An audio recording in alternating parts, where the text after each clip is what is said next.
É como tu dizes, já está. Já está. Já está. Então vai, é o capítulo 13, Companheiro Libertado.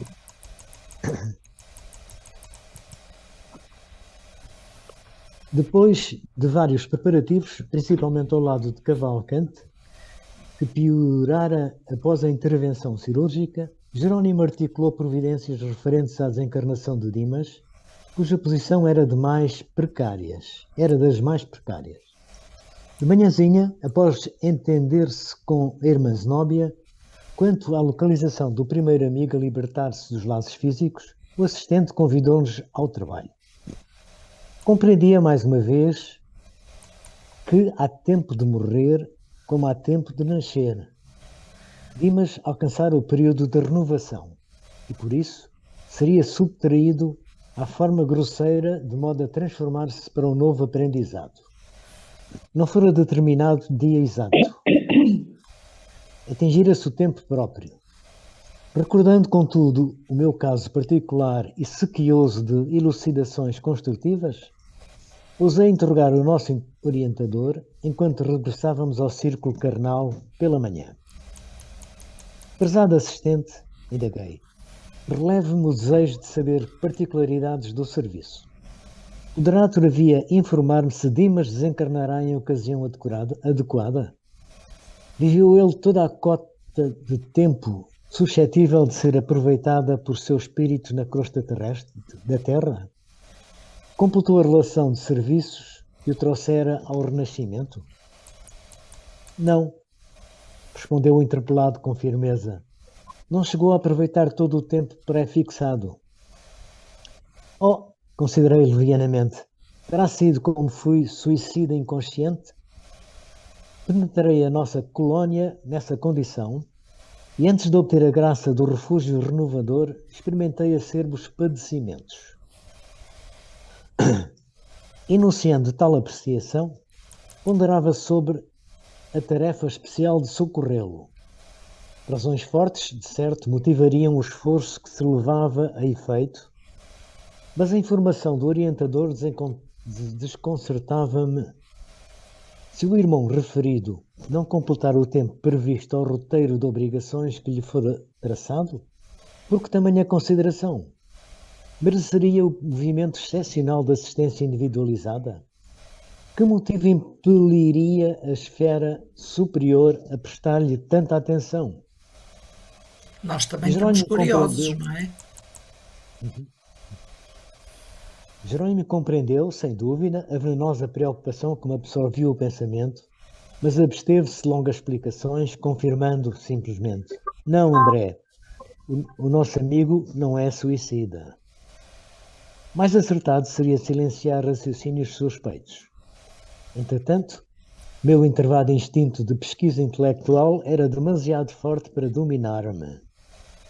Fixando-o algo confundido, tornei a perguntar: mas se Dimas não aproveitou todo o tempo de que dispunha, não terá também desperdiçado a oportunidade como aconteceu a mim mesmo?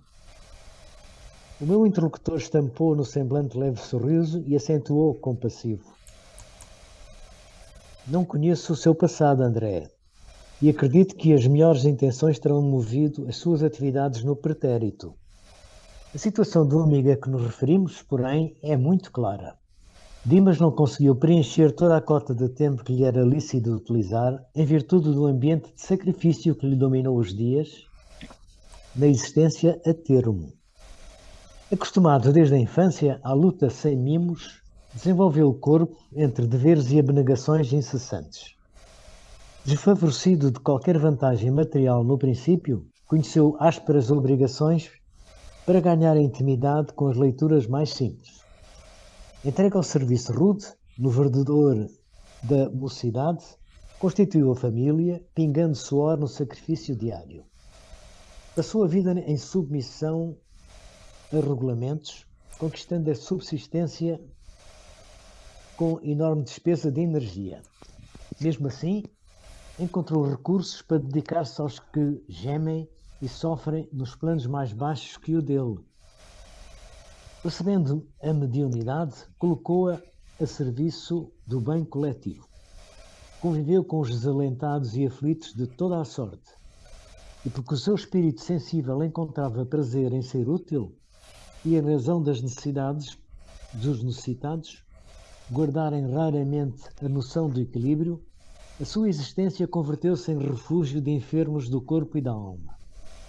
Perdeu quase integralmente o conforto da vida social, privou-se de estudos edificantes que lhe poderiam prodigalizar mais amplas realizações ao idealismo do homem de bem e prejudicou as células físicas ao no cúmulo de serviço obrigatório e acelerado na causa do sofrimento humano. Pelas vigílias compulsórias, noite adentro, atenuou-se-lhe a resistência nervosa. Pela inevitável irregularidade das refeições, distanciou-se da saúde harmoniosa do estômago. Pelas perseguições gratuitas de que foi objeto, gastou fosfato excessivamente. E pelos choques reiterados com a dor alheia que sempre lhe repercutiu amargamente no coração, alojou destruidoras vibrações no fígado, criando afecções morais que o incapacitariam para as funções regeneradoras do sangue. É verdade que não podemos louvar o trabalhador que perde qualquer órgão fundamental da vida física em atrito com as perturbações que companheiros encarnados criam e incentivam para si mesmo.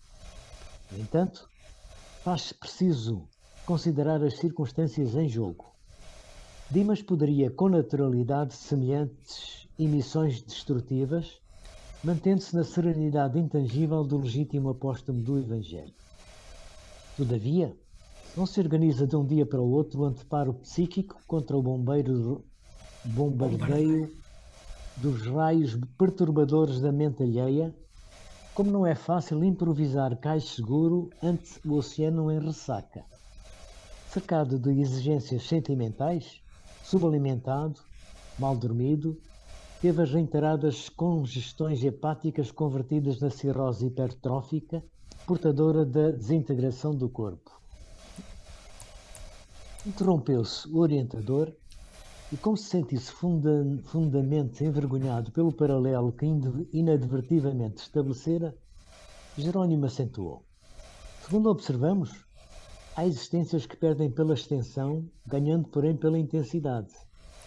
A visão imperfeita dos homens encarnados reclama o exame acurado dos efeitos, mas a visão divina jamais despreza minuciosas investigações sobre as causas. Calei-me, humilhado. O hábito de analisar pessoas e ocorrências unilateralmente, mais uma vez me impunha proveitosa disseção. Naturalmente, o assistente conhecia-me a antiga oposição, estaria informado dos meus desvios anteriores, mas dignava-se evitar-me desapontamento mais profundo com referências comparativas. Assomaram-me recordações do passado, mais nítidas e esclarecedoras. Inegavelmente conduzira a minha última experiência como melhor me pareceu. Todavia,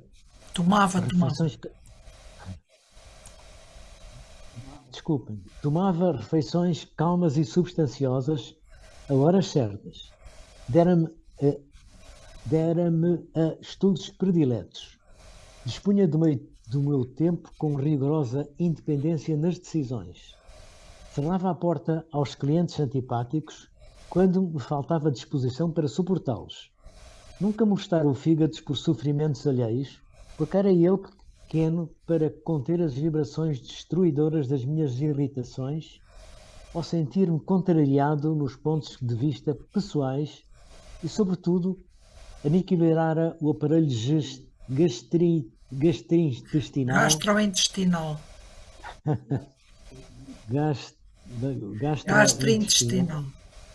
pelo excesso de comestíveis e bebidices aliados à sífilis a que eu mesmo dera guarida levianamente.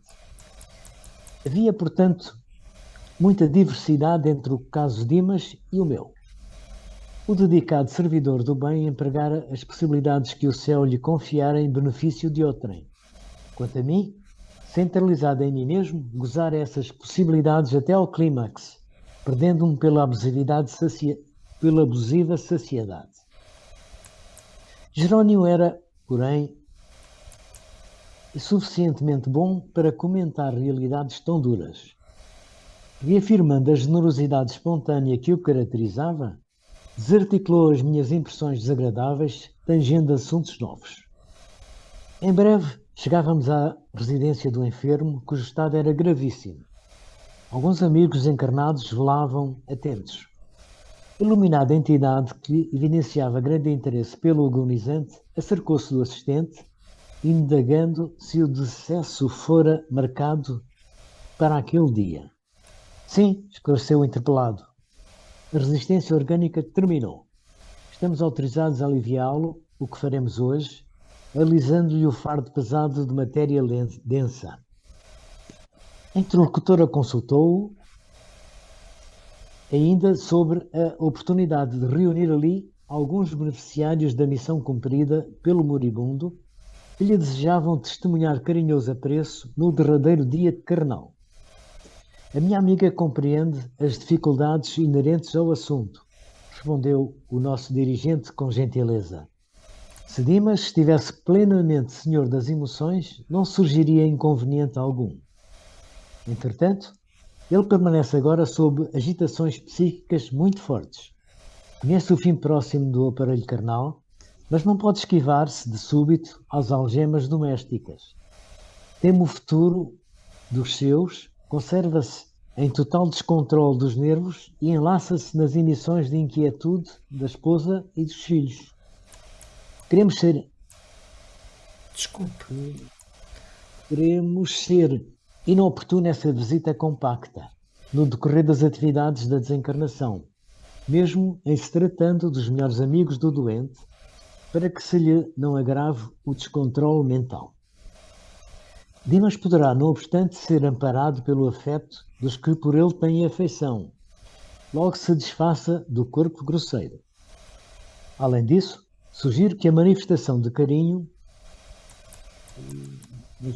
merecida e justa lhe seja, não estou a ver, prestada por quantos o estimam. Prestada por quantos o estimam no dia em que nos deslocarmos da casa transitória de Fabriano para as regiões mais altas. Nosso irmão e cooperador descansará ali sob atencioso cuidado, junto de outros amigos em condições análogas. Não faltaremos com o aviso prévio sobre a sua partida, para que se congreguem conosco os seus afeiçoados na prece de reconhecimento que levaremos ao Todo-Poderoso. A consulente manifestou-se sincera satisfação e acentuou. Bem lembrado, esperaremos a comunicação no instante oportuno. Logo após, despediu-se, afastando-se ao lado de outros visitantes da nossa esfera, que nos deixavam agora campo livre para a nossa necessária atuação. O transe era, sem dúvida, melindroso. A esposa do médium, ao pé dele, não obstante prolongadas vigílias e sacrifícios estafantes, que a expressão fisionómica denunciava, mantinha-se firme ao seu lado, olhos vermelhos de chorar, emitindo forças de retenção amorosa que prendiam o moribundo em vasto emaranhado de fios cinzentos, dando-nos a impressão de peixe encarcerado em rede caprichosa. Jerónimo apontou-a, bondoso, e explicou. Nobre pobre amiga é o primeiro empecilho a remover. A nossa pobre amiga é o primeiro empecilho a remover. Improvisemos temporária melhora para o agonizante, a fim de sossegar-lhe a mente aflita. Desculpe, deixem-me só interromper aqui. Isto é uma estratégia que muitas vezes a espiritualidade maior usa, porque nós, quando sentimos os nossos entes queridos a partirem, o que nós fazemos é prendê-los com as nossas emanações de desejo de os mantermos junto a nós. E então o que é que a espiritualidade maior faz? Faz as ditas melhorias da morte. Portanto, o desencarnante melhora e nós ficamos mais tranquilos e deixamos de emitir aquelas ligações que nós vimos aqui cinzentas, não é? Que prendiam o homem à terra, ao corpo. E quando isso acontece, dá-se o desligamento. Portanto, isto muitas vezes é uma estratégia utilizada com muita frequência. Dizer que As melhoras estão da a melhorar. morte, sim. O que é, Orlando? Desculpa? É o que costumamos dizer, que melhorou. É as melhoras da morte, sim. Boa noite, desculpem aí. Olá, Sandrinha, boa noite. Tudo Tive uns bem? Junte-se a nós, contratempos aí. junte-se a nós. Então, Orlando, pode prosseguir quando quiser. Onde é que é? É o recomendou o assistente? Não, o Orlando tinha acabado este coisa de desintegração e agora ia recomeçar. Sim.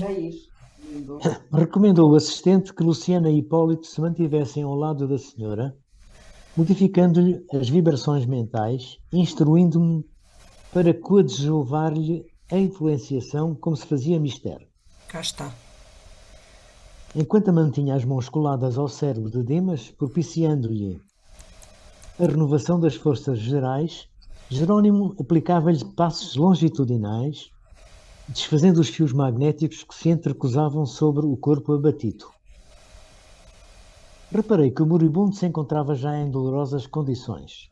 Plenamente desorganizado, o fígado começava definitivamente a paralisar as suas funções. O estômago, o pâncreas e o duodeno apresentavam anomalias estranhas. Os rins pareciam praticamente mortos. Os glomérulos prendiam-se aos ramos arteriais como pequeninos botões arroxeados. Os tubos coletores, enrijecidos, pronunciavam o fim do corpo. Sintomas de gangrena pesavam em toda a atmosfera orgânica.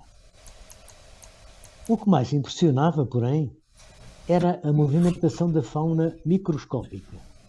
Corpúsculos das mais variadas espécies nadavam nos líquidos acumulados no ventre, concentrando-se particularmente no ângulo hepático, como a buscarem alguma coisa com avidez nas vizinhanças da vesícula. O coração trabalhava com dificuldade. Enfim, o enfraquecimento atingira o auge. Precisamos fornecer-lhe melhoras fictícias, asseverou o dirigente das nossas atividades, tranquilizando-lhe os parentes aflitos. A Câmara está repleta de substâncias mentais torturantes. Pois é. Nós fazemos por bem, não fazemos por mal, mas o nosso desentendimento total da vida espiritual leva-nos a fazer estas coisas, não é? Queremos reter os entes queridos junto de nós. E não pode ser, temos que os libertar e até assegurar-lhes uma boa passagem para o mundo espiritual. Sim. O assistente principiou então a exercer intensivamente a sua influência. Dimas, de raciocínio obnubilado pela dor, não divisava a nossa presença. Os atritos celulares, pelo rápido desenvolvimento dos vírus portadores do coma, impediam-lhe percepções claras. As proveitosas faculdades mediúnicas que ele possuía haviam caído em temporário eclipse ante os choques do sofrimento. Era, porém, extremamente sensível à atuação magnética. Pouco a pouco, com interferência de Jerónimo, o amigo acalmou-se, respirou em ritmo quase normal, abriu os olhos fundos e exclamou reconfortado: "Graças a Deus, louvado seja Deus." Um dos filhos, a contemplá-lo de olhos súplices, seguiu-lhe as palavras, ansioso, indagando num gesto de alívio: "Melhorou, pai?" "Oh, sim, meu filho, agora respiro mais livremente." "Sente os amigos espirituais ao seu lado?" tornou o rapaz cheio de fé. O enfermo sorriu, algo triste, e retrucou: "Não. Quero crer que o sofrimento físico cerrou a porta que me comunicava com a esfera invisível. Mesmo assim, estou muito confiante. Jesus não nos desampara." Fixou a companheira em lágrimas e aduziu: Todos nós experimentaremos a solidão nos grandes momentos de aferir valores espirituais. Estou convencido de que os nossos guias do plano superior não me olvidarão as necessidades. Entretanto, não devo esperar que tomem cuidado permanente comigo. Falava em voz quase imperceptível, em virtude do abatimento, entrecortando as palavras na respiração ou pressa. A senhora, vacilante, estava inteiramente amparada por Luciana, que a abraçava afetuosa. Viam-se-lhe os sinais de angustioso cansaço. Lágrimas espessas corriam-lhe dos olhos congestionados. Jerônimo agora pousava à destra na fonte do moribundo, proporcionando-lhe força, inspiração e ideias favoráveis ao desdobramento dos nossos serviços. Dimas mostrou um novo brilho no olhar, encarou a companheira, esforçando-se por parecer tranquilo, e rogou: querida, vá descansar, peço-lhe. Tantas noites a fio de sentinela acabarão por aniquilá-la. Que será de mim, doente e exausto, se o desânimo surpreender-nos a todos? Fez mais longo intervalo e prosseguiu: repouso a meu pedido. Ficaria tão satisfeito se a visse mais forte. Não se retarde. Sinto-me muito melhor e sei que o dia será de calma e reconforto. Cedendo às instâncias do esposo e docemente constrangida pela influência de Luciana e Hipólito, a matrona recolheu-se ao quarto. Em vista das melhoras obtidas, houve expansão de júbilo familiar. O médico foi chamado. Radiante, o clínico asseverou que os prognósticos contrariavam suposições anteriores. Renovou as indicações, dispensou os anestésicos e recomendou ao pessoal doméstico que entregasse o doente ao repouso absoluto. Dimas acusava melhoras surpreendentes. Era razoável, portanto, que a câmara fosse deixada em silêncio para que ele tivesse um sono reparador. O esculápio atendia-nos ao desejo. Em breves minutos, o companheiro ficou solitário, O compartimento ficou solitário, facilitando-nos o serviço. O assistente distribuiu o trabalho a todos nós. Hipólito e Luciana, depois de tecerem uma rede fluídica de defesa em torno do leito, para que as vibrações mentais inferiores fossem absorvidas, permaneceram em prece ao lado, em que eu mantinha a destra sobre o plexo solar do agonizante. Iniciaremos agora as operações decisivas, declarou Jerônimo resoluto. Antes, porém, forneçamos ao nosso amigo a oportunidade de oração final. O assistente tocou demoradamente na parte posterior do cérebro. Vimos que o agonizante passou a emitir pensamentos luminosos e belos. Não nos via, nem nos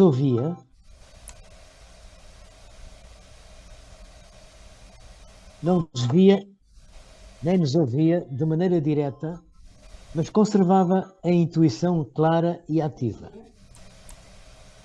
Sob o controle de Jerônimo, experimentou a imperiosa necessidade de orar. E, embora os lábios cansados prosseguissem imóveis, assinamos a rogativa mental que endereçava ao Divino Mestre. Meu Senhor Jesus Cristo, creio que atingi o fim do meu corpo, do corpo que me cedeste, por algum tempo, como dádiva preciosa e bendita. Eu não sei, Senhor, quantas vezes feri a máquina fisiológica que me confiaste. Inconscientemente, quebrei-lhe as peças com o meu descaso, menosprezando patrimónios sagrados, cujo valor estou reconhecendo é mais de 12 meses de sofrimento carnal e incessante. Não te posso implorar a bênção da morte pacífica, porque nada fiz de bom ou de útil para merecê-la. Mas, se é possível, amado médico, socorre-me com o teu compassivo e desvelado amor. Curaste paralíticos, cegos e leprosos. Porque te não compadecerás de mim, miserável peregrino da terra? Os seus olhos deixaram escapar lágrimas abundantes.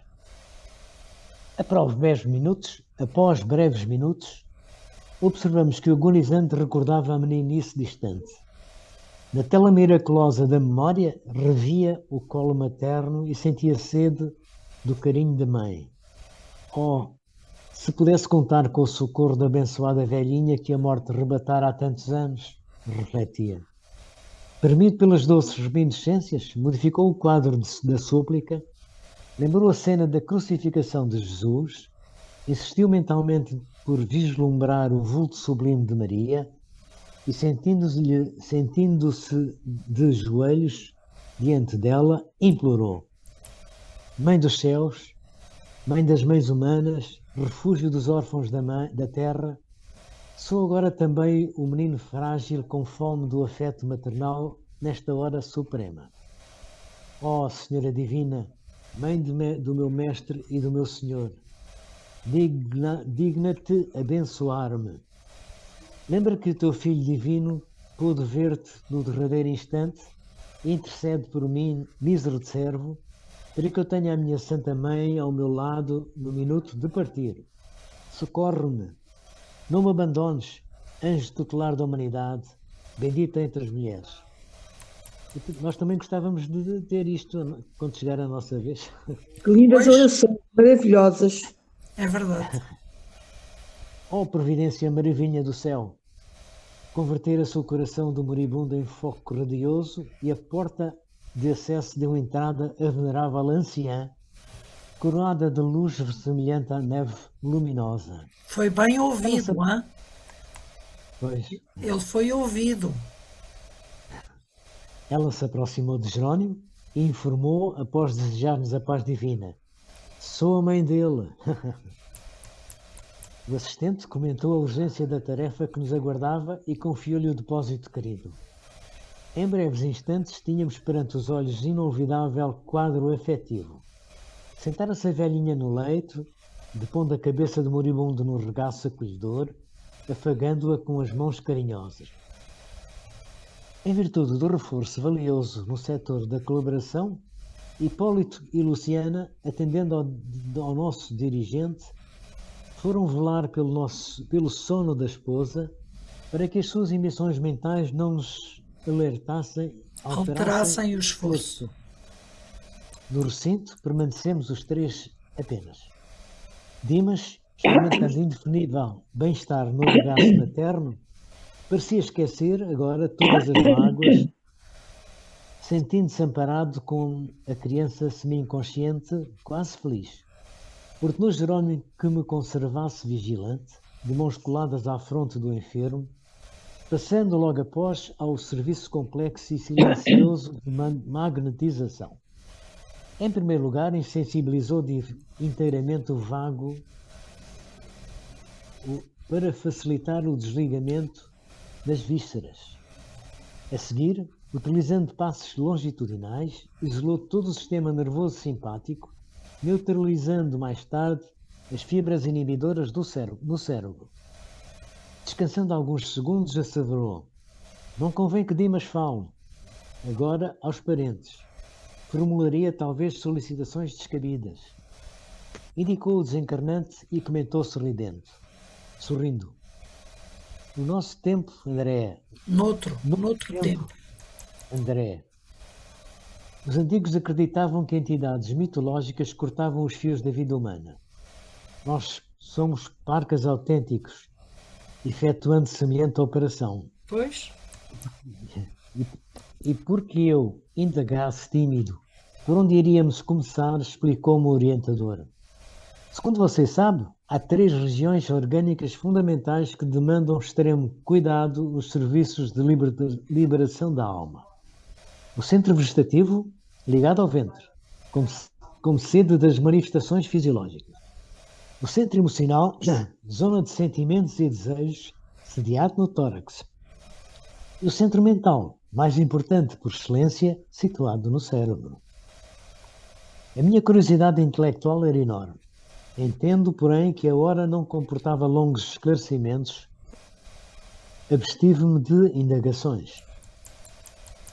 Jerónimo, todavia, gentil como sempre, percebeu-me o propósito de pesquisa e acrescentou: Noutro ensejo, André, você estudará o problema transcendente das várias zonas vitais da individualidade.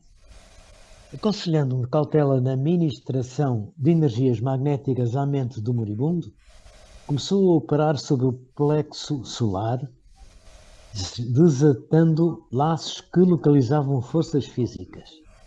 Com espanto, notei que substância leitosa, em regular quantidade, extravasava do umbigo, pairando em torno. Esticaram-se os membros inferiores, com sintomas de esfriamento. Dimas gemeu, em voz alta, semi-inconsciente. Acorreram amigos, assustados. Sacos de água quente foram-lhe apostos nos pés. Mas antes que os familiares entrassem em cena, Jerónimo, com passos concentrados sobre o tórax, relaxou os elos que mantinham a coesão celular no centro emotivo, operando sobre determinado ponto do coração que passou a funcionar como bomba mecânica desreguladamente. Nova cota de substância desprendia-se do corpo, do epigastro à garganta, mas reparei que todos os músculos trabalhavam fortemente contra a partida da alma, opondo-se à libertação das forças motrizes. Em esforço desesperado, ocasionando angustiosa aflição ao paciente. O campo físico oferecia-nos resistência, insistindo pela retenção do senhor espiritual. Com a fuga do pulso, foram chamados os parentes e o médico, que acorreram pressurosos.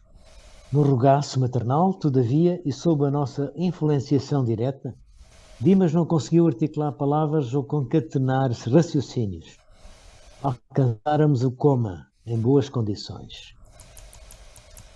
O assistente estabeleceu reduzido tempo de descanso, mas volveu a intervir no cérebro. Era a última etapa.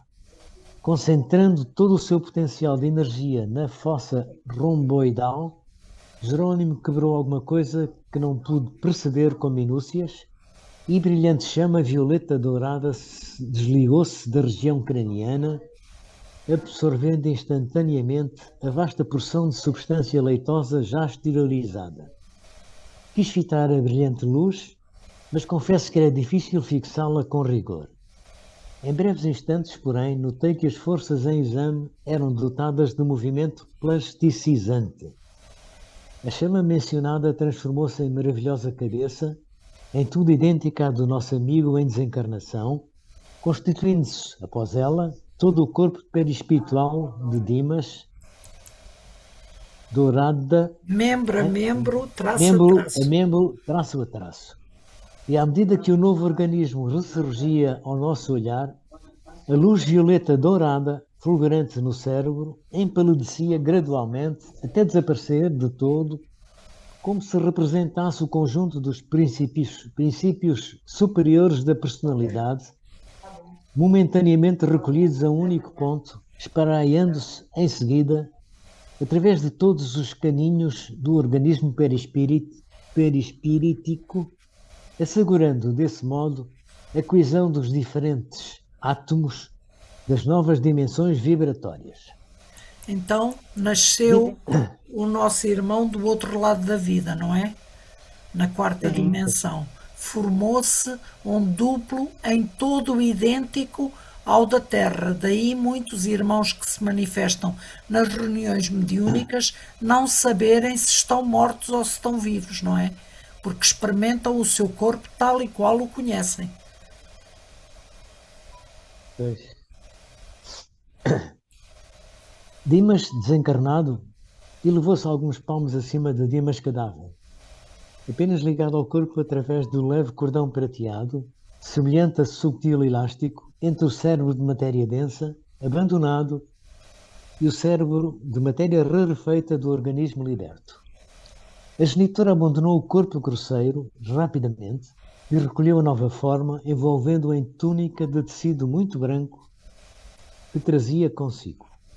Para os nossos amigos encarnados, Dimas morrera inteiramente. Para nós outros, porém, a operação era ainda incompleta. O assistente deliberou que o cordão fluídico deveria permanecer até ao dia imediato, considerando as necessidades do morto, ainda imperfeitamente preparado para desenlace mais rápido. E enquanto o médico fornecia explicações técnicas aos parentes em pranto, Jerônimo convidou-nos à retirada, confiando, porém, o recém-desencarnado àquela que lhe fora desvelada mãezinha no mundo físico. A minha irmã pôde conservar o filho à vontade até amanhã, enquanto cortaremos o fio derradeiro que o liga aos despojos, antes de conduzi-lo ao abrigo conveniente.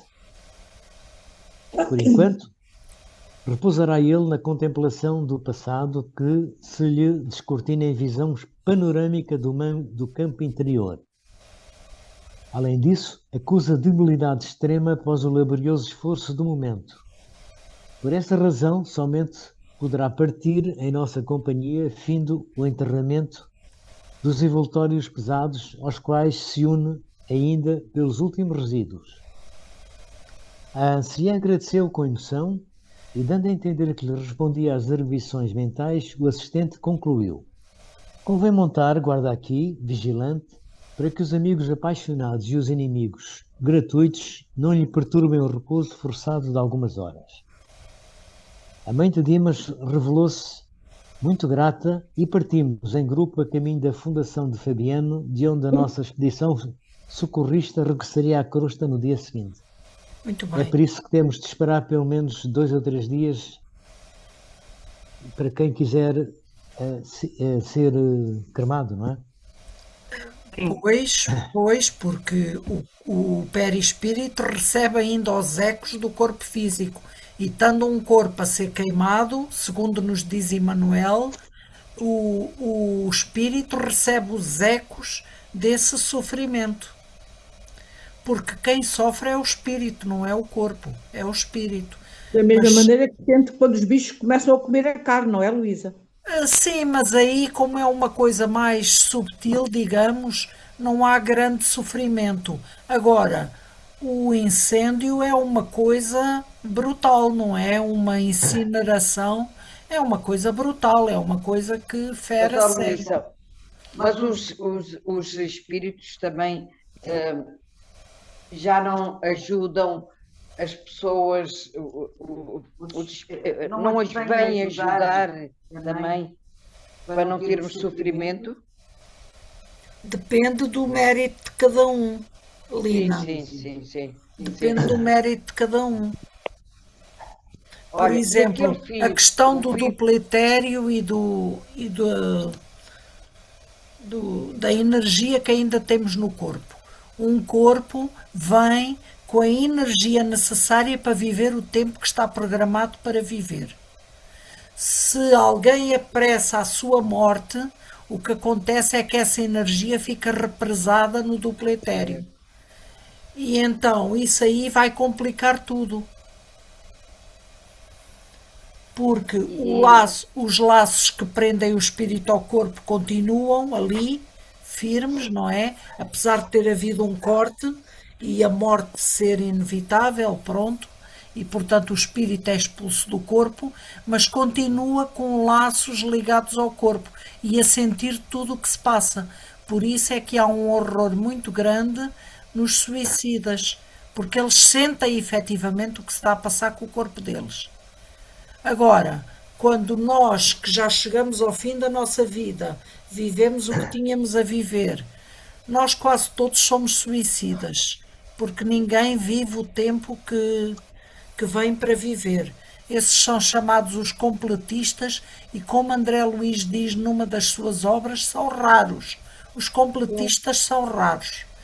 Portanto, quase todos nós vamos desgastando o nosso corpo com situações menos próprias, digamos. Sim.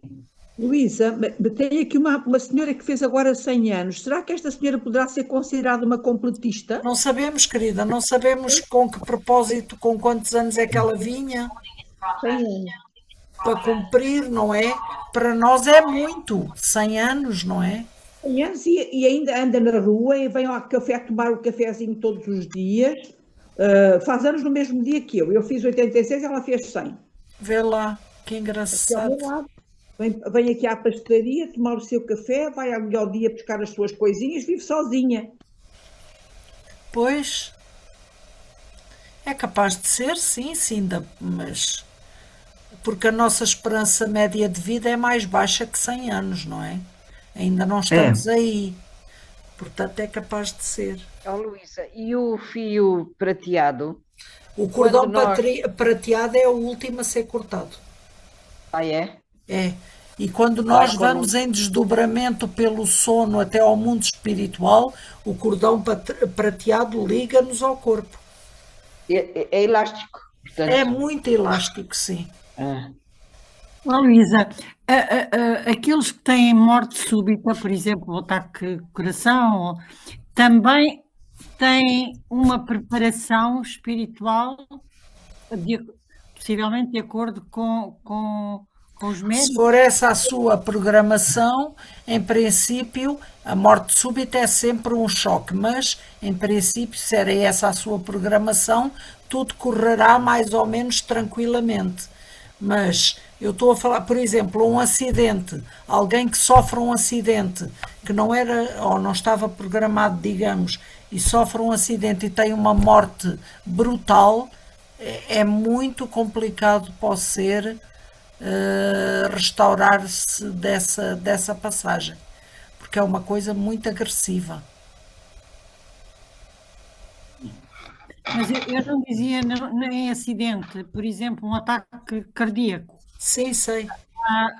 Também é o mesmo grau de choque ou será Oh, Maria diferente? Leonor, mas isso é tudo muito variável, porque se a pessoa veio com esse propósito de morrer ou desencarnar com ataque cardíaco, se calhar as coisas não são assim tão Então, chocantes, não é? exato. E outros haverá que não, que devido ao seu comportamento precipitaram aquilo. E como precipitaram aí, sofrem um choque brutal, não é? Porque é a lei de causa e efeito, isso aí não há hipótese. Exato. Mas tudo é variável, não podemos dizer que isto é assim, porque não, cada caso é um caso.